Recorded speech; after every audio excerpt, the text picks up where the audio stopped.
that is the Bitcoin rabbit hole in a nutshell. Is that, they say fix the money, fix the world. You keep tracing these different social malaises or technological difficulties, lack of innovation. Weinstein's entire Portal podcast. Something went wrong in the early 70s.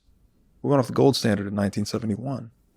And there's a great website, WTFhappened1971.com, goes through this whole gamut of socioeconomic data that's completely gone askew since the early 70s. Yeah, you had this whole video. What do you think about Eric Weinstein and Bitcoin and the gold standard? And does he? I actually haven't heard him talk about his thesis about the 70s in connection to the going off of the gold standard. Yeah, what are your thoughts there? What are your thoughts about his general relationship with the Bitcoin idea and the community? Yeah, the first exposure I had to Eric was I think it was his first episode with Peter Thiel. And they're going through that thesis that there's been this general institutional rot and suppression of innovation since the early 70s. And he's trying to identify what it is.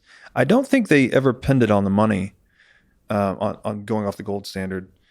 But in recent interactions with Eric, I've interacted with him on Clubhouse.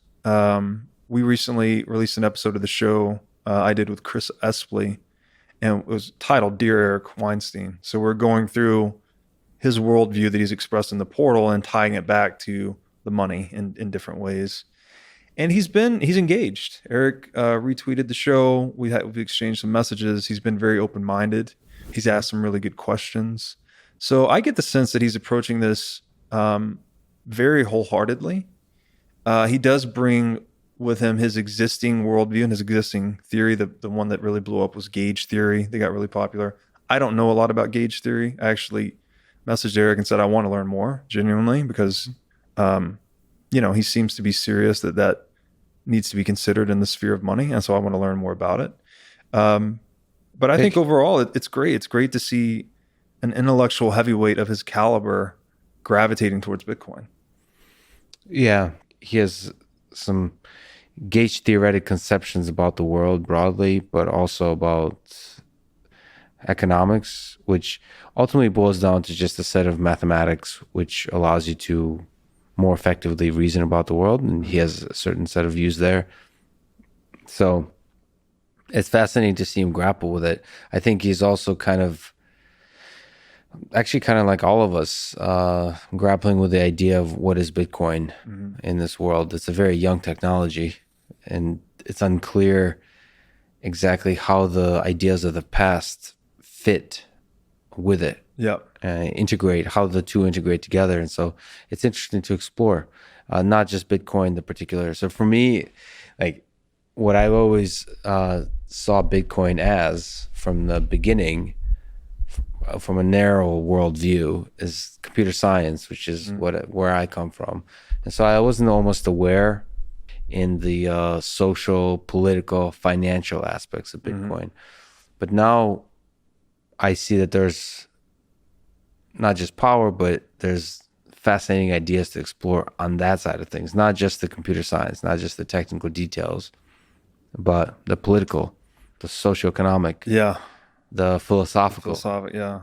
That's where I, find all the fascination in the world, frankly. I would one other thing about Weinstein and intellectuals more generally that are skeptical of Bitcoin, I would challenge them to read the book Human Action, written by Mises. I think in 1949 he published the English version. It's essentially the Bible of Austrian economics, and I think Austrian economics is a noticeable gap in most modern intellectuals' worldviews. That it's not taught in school. I mean, I have a master's degree in accounting and finance. Studied a lot of economics in school. There's not one peep of Austrian econ. The elitist, Robert Breedlove, talking about all the degrees he has. I was a CPA. But that curriculum that we get in college is noticeably deficient in Austrian economics, and I think there's a reason why. Right? It's heavily government influenced. Again, master's degree in accounting. They never taught me about what money is or where money comes from. All you learn is that the central bank issues money and the central bank takes money away. So it's conceived of in the textbooks quite literally as God, right? An entity that suffers no opportunity cost, that basically is the foundation of the entire Keynesian worldview that you're taught in economics. And Austrian economics is the opposite end of the spectrum of that, right? It's actually the culmination, which economics is the youngest science in the world, by the way. So it is kind of the front. It's the frontiers of science in many ways. Like to actually, when I say praxeology, many people have never even heard of that, but it's something. It's an a priori study equivalent to something like mathematics, that you're building things from first principles to reason about economic reality. And I think that book, it's a very difficult book written by Mises, 1,200 pages, translated from German. The way he wields English is fascinating and terrifying all at the same time. It probably take you 6 months to read it if you read it daily, seriously. Like it's a beast of a book. But that will plug the gap, I think, in most any intellectual that's skeptical about Bitcoin. I think that will plug the gap that's necessary for you to see it in a new light. Well, I'll take that as a challenge.